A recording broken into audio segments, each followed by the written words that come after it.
Hey guys, welcome back to Listography. Jason here, joined today by Joe. Today we are counting down the albums of Squeeze. We've got 14 albums. They actually have 15 studio albums. One of them is just re-recordings of old songs of theirs, so we're not counting that one. We're doing 14 of them. Let's dive into it.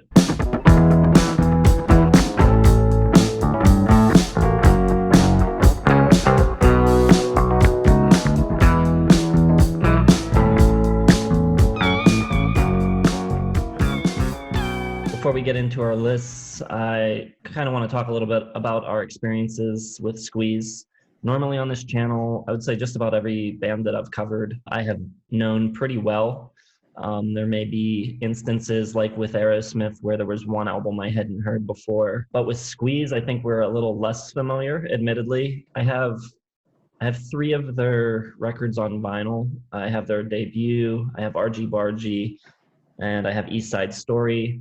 I know a few songs from some other albums as well, but I thought this would be a good band to use the channel to do a deep dive on and get into the rest of their catalog. And I think Joe is in a similar boat. That is correct. I've heard a bunch of Squeeze songs. I've always liked their singles, kind of the greatest hit stuff. But I never really delved into an actual album other than East Side Story. People probably know that one better because it had Tempted on it, which you can, probably the only Squeeze song in America that you can actually hear on the radio with any frequency. But even that, that's different than what most of their sound is. So I never really, got into Squeeze. So this was kind of an interesting experience. And you can kind of see why they weren't huge in the United States. They are kind of British sounding, but it was interesting. I liked most of their stuff, but it was tough to get through all 14. There's a lot of dips in quality, which you'll have with a band like that. But I think it's kind of impressive that they've been around for 5 decades now, and they're still kind of cranking out, and they're still. Even the newer albums kind of surprised me at how well they held up. Yeah, I think we might have the same number 14. My bottom is Cosi Tutti, Frutti. So the band broke up in 1982 briefly. The two main songwriters in the band, Chris Difford and Glenn Tilbrook, went off and made a record together during the time apart. And then they get back together in 85, make this record. And I think by the time they reunite, the sound and style of things happening in the 80s have changed a lot. They feel a little bit behind the times, but they're trying to play catch up a little bit maybe. There's really bad production on this record, which really holds it back. It's really glossy. The songs aren't terrible, but they're not good enough to overcome the production flaws. For me, the best song is King George Street, but beyond that, there's not that much that I want to revisit. Yes, I agree, but my 14th isn't that one. It's going to be Domino, which was kind of their self-produced last gasp. I think this is 98. It just doesn't have anything that stood out to me at all. On my second listen through, I sort of liked a couple stuff from Cosi Tutti Frutti, so I bumped it up. That was originally going to be my number 14. But Domino is just one of those albums, just completely forgettable, kind of a complete misfire from the band. All right. So, yeah, I have Domino at 13. I think you'll hear classic rock fans all the time will talk about bad 80s production, especially fans of the big 70s rock bands like Zeppelin. Most of those people that are into those groups, not huge on synthesizers, and reverb gets out of control in the 80s a bit. You get the big gated snare sounds. And as much as you hear about that sort of production and people complain about it, there's also such a thing as bad 90s production. And Domino has a lot of it with the really high-tuned piccolo snare. The bass is way too fat. I think this record got pretty bad reviews when it came out. I think even the band admits that this is not one of their better efforts. On the song Sleeping with a Friend, you can actually hear, I think it's a bad edit. It might be a mistake on part of the drummer. It's around the 4-minute, 10-second mark if you want to go check it out. But yeah, not a very well-made record. No, it was not. That brings me to 13 for me, which is the aforementioned Cosi Tutti Frutti. I was listening to the albums and I thought maybe I'd skip to some other band or something when I heard it. Like it has that super 80s sound. Even Glenn Tilbrook, doesn't sound like himself. He's sort of consciously aping the 80s kind of pop sound, a la, Howard Jones. There's a couple tracks that are okay. The ones that kind of sound like Squeeze on them, King George Street, Big Bang. Yeah, just super kind of left turn, not, I guess they were probably, trying to bolster their pop credentials, get back on the charts, but it's just total misfire, total kind of weird left turn into 80s synth pop. So for me, number 12 is going to be Play. This album came out in 91. It's another record where I'm not crazy about the production. It doesn't totally overwhelm the songs like it does on Cosi Fan or Domino. 90 and 91 are kind of the two worst years in music history for me. They're kind of like trapped in this no man's land between the 80s and like the 90s actually finding its sound with like grunge and Britpop. Yeah, a lot of the songs on here are kind of annoyingly happy-go-lucky, almost like Walking on Sunshine without the infectiousness or the exuberance. It's just kind of like too upbeat for its own good. The one song that I kind of like from this record is Day I Get Home. That's interesting because that one appears much higher on my list. So we're gonna have some diverging opinions, I think, from here on out. My number 12, and this might upset people, is going to be the self-titled Squeeze album. Yeah, I did not like it at all. It was a bad start for me. I guess from knowing the Squeeze singles and kind of their bigger hits, then going back and listening to this one, it just doesn't sound like them, I guess in my mind, what I thought Squeeze was. And I think probably that has something to do with the producer, John Cale of the Velvet Underground, who did most of the songs. And apparently he kind of told them, Tilbrook and Difford, to the principal songwriters, to kind of what they had when they brought to the studio. He was like, no, rewrite some new songs. So apparently I just don't like Velvet Underground, which I don't. And I think that kind of bleeds over here. The only songs I did like were the ones Cale didn't produce, and that's Take Me I'm Yours and Bang Bang. Not my sound, I guess. I can't speak maybe for the quality because I think I was just not into the music at all. But yeah, that's my number 12. I have that much higher on my list, so maybe we'll be a little more different than I thought we would be. Number 11 for me is going to be Babylon and On. It's not as glossy as Cosi Fan. Still has a very unpleasant 80s-ness to it. I was kind of surprised to find out Hourglass was actually their highest charting single in the US. Yeah. Super weird. I've never heard that song. I think you would have a lot of trouble finding any American that remembers it. But apparently it had a pretty cool music video. I didn't look it up, but apparently that's what sort of made it chart so well. It was played on MTV a lot. Yeah, aside from that, not much to say about this record. Not as bad as Cosi Fan Tutti Frutti, but only marginally better. Okay, well, that's another big difference in our list.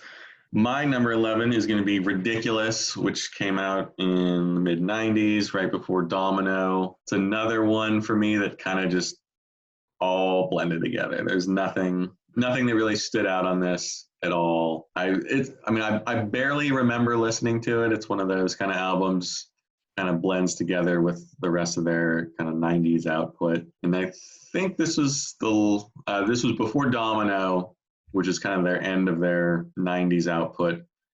And they broke up or were inactive for about 12 years. And it kind of just, Ridiculous sounds like a band running out of ideas, kind of just winding down. Just nothing on here that jogged my memory at all. Looking at it, I basically completely forgot about it. So that is a record that we agree on as being pretty mediocre. It's my number 10, Ridiculous. It sounds worse than the record that came before it, Some Fantastic Place, but not as bad as the record that would follow it, Domino. Songs are okay, like you said, they all kind of blend together, not a lot of standout track. One song I like is Walk Away, has a pretty killer guitar solo on it. Also noticeable about this record, they start doing this deep voice spoken word thing on the verses of a couple songs. And I think they do it a few times on subsequent albums. And I really cannot stand it when they do that. I don't get that at all. Not a fan of that. So they do it on at least 2 songs on this record. And yeah, Not a fan. Moving on to my number 10, I have Frank as my number 10. It came out, this is the end of their 80s stuff, I guess, 89. And just another kind of anonymous album for me. I know it got good reviews, but it completely bombed and kind of spurned about some more change in the band. I didn't hate it. I didn't want to kill myself listening to it. But it just there's nothing on this that stood out and made me circle or underline this song. It's just kind of nice record to listen to, but it's one that I'll probably never put back in the old record player. Interesting. So that's going to be another place where our lists diverge. Number 9 for me is going to be Cradle to the Grave. It's one of their newer records. I think this was 2015, something like that. So aside from the Spot the Difference record where they remade some of their old tunes, this is their first new song since '98 on Domino. Record sounds pretty good, which gives it a leg up on most of the albums that I've talked about so far. The songs are mostly pleasant, enjoyable, but not a real knockout track. There's a really good guitar solo on Happy Days. I also like the track Beautiful Game and Sunny. A little bit more positive attributes to this record than the previous. This is sort of where, I start to look favorably at the records on the list. That is also my number 9, Cradle to the Grave. I was not looking forward to listening to their newer output because usually I hate when bands kind of get back together and they usually put out something totally forgettable and anonymous. But I kind of dug a lot of the songs on here. It's one where nothing if you listen to just this album, you wouldn't think, Squeeze was anything special. But I think because it's sort of a comeback, that it works and it holds up well. It's tough for bands to reinvent themselves. And I don't think they really do reinvent themselves. They kind of skew closely to the Squeeze formula, but a little more adult, a little more grown up. But I think overall it's a pretty solid comeback for them. Right. My number 8 is going to be Some Fantastic Place. This record came out in the 90s after Play. Paul Carrick rejoins the band for this record, I guess somewhat randomly, and Pete Thomas from Elvis Costello's band takes over on drums. A pretty big improvement from Play to this, both sonically and songwriting-wise. This is just miles ahead of any of their other 90s records for me. This is also my number 8, Some Fantastic Place. It's a totally pleasant kind of 90s sounding album. I think it kind of continuation of what I liked about Play. Some Fantastic Place is good. I like Third Rail. It just sounds good, but it's another kind of one, the songwriting's still sharp, but I just don't know if they have all that much to say, and these albums just kind of sound the same without anything really jumping out at me. It's another one I didn't dislike. I like listening to it, but it's another one that's probably, it's gone from the scrap heap of my memory kind of as soon as it's over. So it's not bad. It's not great. It's kind of right in the middle of where I would maybe think about listening to a Squeeze album again. I don't know. It just didn't have that classic Squeeze sound that's kind of lodged in my mind, and I don't think I'll really ever be able to get over. I want to hear that cheeky Britishness, and this kind of is stripped down, a little more adult, and that's kind of not what I associate with Squeeze. So good, but kind of forgettable. Right, number 7 for me is going to be their most recent record, The Knowledge. Probably has the best album cover in their catalog. They've got a lot of bad album covers. This one's pretty cool. I also like the production on this record quite a lot. It's got a nice full sound, nice string arrangements, horn arrangements. There's harpsichord, accordion, pedal steel. I really like the song Patchouli.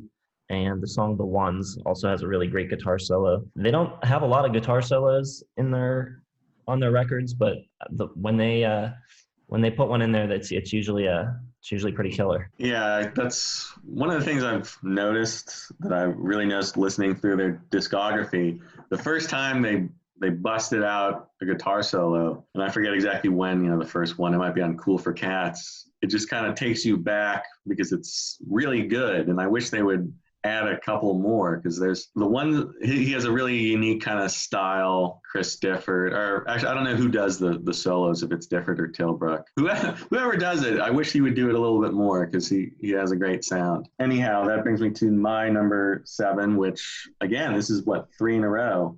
the knowledge, even more so than Cradle to the Grave. I thought this album really kind of held up really well. I was kind of blown away by how much I liked it. I mean, I think from here on out is really when Squeeze albums, I'll have something, substantial to say about them, because this one was, I mean, for being in the record industry for 4 decades, 70, 80, 90, maybe 5 decades almost, I was amazed at how well it holds up. The songwriting is crisp. It sounds great. You mentioned Patchouli. That's one of the standouts for me. Everything just sounds really good on this. It's a more adult, it's adult. It's not quite the cheeky Squeeze, dirty kind of mind, innuendo kind of stuff. But I think for an adult album, 40 years after they debuted, this is a really strong one. So my number 6 is one that you had a bit lower. I'm going with Frank. For me, it's still an 80s, got an 80s sound to it, but it sounds way better than the 2 records before it. It sounds better than the record that followed it for me too. I think the songwriting is pretty strong, and it just kind of overcomes the somewhat weak production. I like a lot of the songs on this record. I like If It's Love, Peyton Place, Love Circles, Can of Worms. Those are all, I think, really good pop songs. And I think this is, after that little period where they broke up and then got back together with Cosi Fan, I think this is the best record, or has the most songs that I like after that initial 5 record run. Interesting. Maybe, I mean, Frank might be one that I just kind of wrote off. I might have to give it another listen. Brings us to my number, what are we on, 6 now? And this is a pretty large divergence in opinion on this one. I have Play at my number 6. Maybe I'm not quite as hung up on the production. I thought the songs themselves are pretty strong. I thought it was a good bounce back after Frank maybe being a little bit too low key, less pop oriented. Play for me, especially the first half, Letting Go, Satisfied, Crying in My Sleep, Day I Get Home, The Truth, I thought are all pretty strong. I think Glenn Tilbrook sounds really strong, and kind of less of the maybe 80s inflection that he was putting on his voice. I don't have a hatred for 1991, so maybe that plays into it, but I liked Play a lot, actually. I was surprised, because after Frank, I thought they were kind of headed towards a different direction, and I think Play kind of bolstered them back in my mind a little bit. So for me, the top 5 is also their first 5 records. I think that's kind of the classic era. I like all of these records quite a bit. Number 5, I'm going with Sweets from a Stranger. A lot of good songs on here. Black Coffee in Bed is kind of their attempted part 2 a little bit, kind of heading in that sort of R&B type Blue-Eyed Soul sound. But there's other great songs on here as well. I Can't Hold On is really energetic and kind of a callback to the Argy Bargy era. And I really like the track I've Returned a lot as well. I think this is a pretty solid record. Yes, that one will be appearing on my list soon. I have in my number 5, Babylon and On. And I guess this is another kind of one where we totally disagree. I thought it was a good kind of return for them after the horror of Cosi Fan, Tutti, Frutti. More classic Squeeze sound. Still that 80s production kind of gets in there, especially on the bass and the synths. It's a little too from that era, I think, which didn't kind of creep into their more classic period, their first 5 albums, I guess. And it kind of, they do kind of sound like maybe a little too Huey Lewis in the News sometimes. Trust Me to Open My Mouth kind of reminded me of a Huey Lewis song, which I don't hate. So maybe that's where our difference of opinion lies. I like the singles. I liked Hourglass. I like 853, 5937. I thought it was, Footprints is good. I think it's a good album. It's not in their classic period, but I liked it. My number 4 is going to be Cool for Cats. This is their sophomore album. It's got a lot of this like great angular, jittery pop songs on it. There's kind of like this nervous energy almost on their early records that I really like.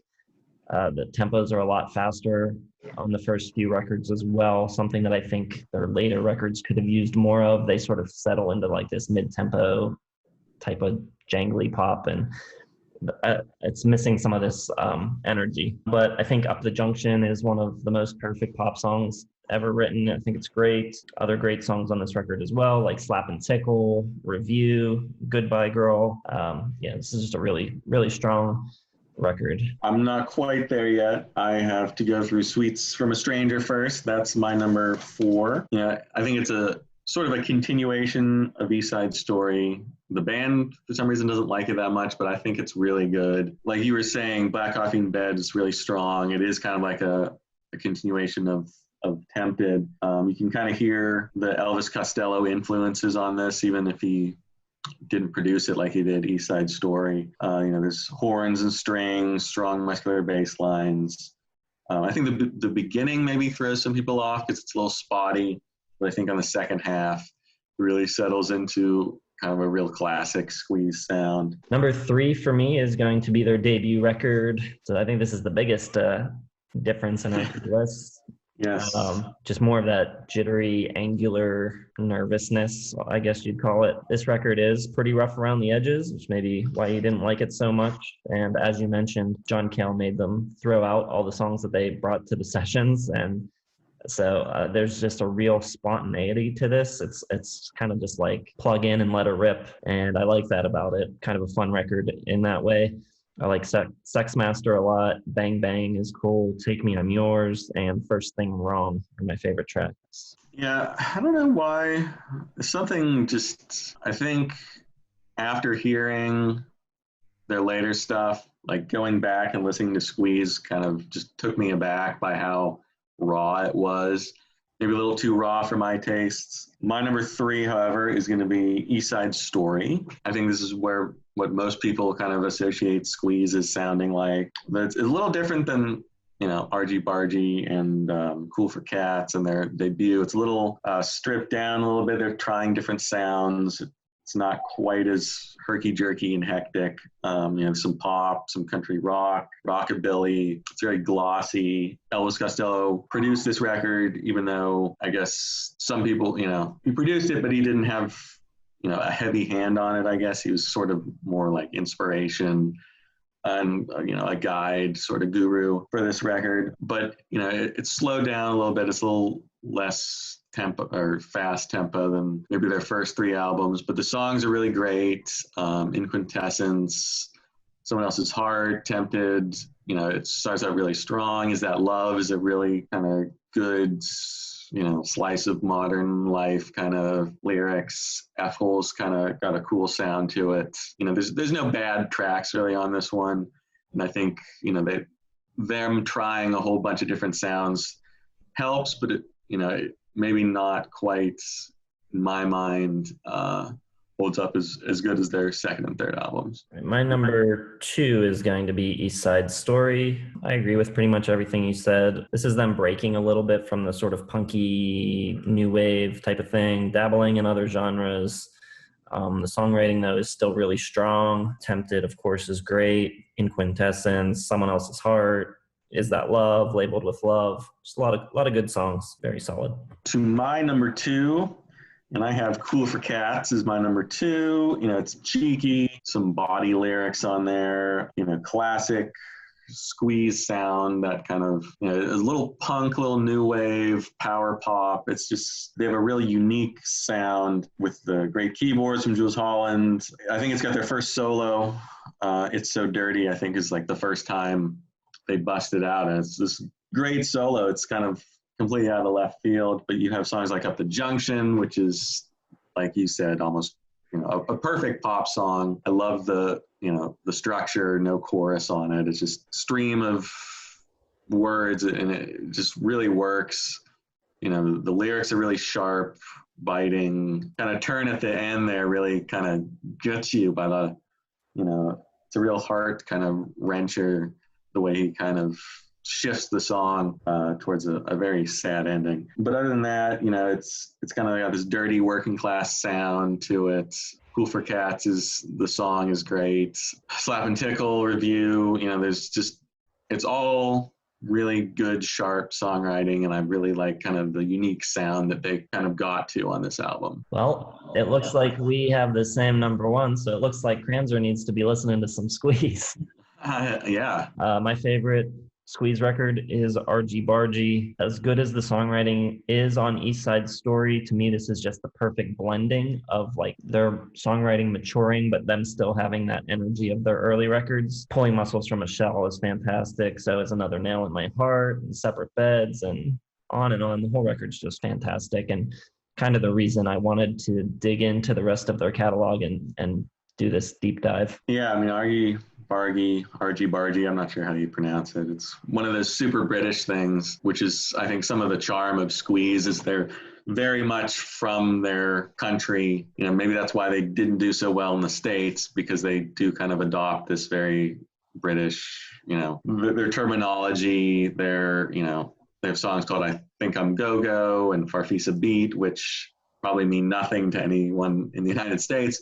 You know, the songwriting is so good. Pulling Muscles from the Shell, Another Nail in My Heart has a really great solo. Again, it kind of just comes out of nowhere. I think it's like after the first chorus, maybe. You know, it's a little slicker than Cool for Cats, but not quite to East Side Story. It's still, you know, poppy, very upbeat, fast. I think it's the most consistent album. Like you said, the songwriting isn't quite where it is in East Side Story as far as kind of polishedness. It's still got kind of that cheeky, off-the-cuff feel. I think the keyboard sounds great. It's just a really good album all the way through. Even the deluxe editions had a couple extra tracks that they had done and not included on the album.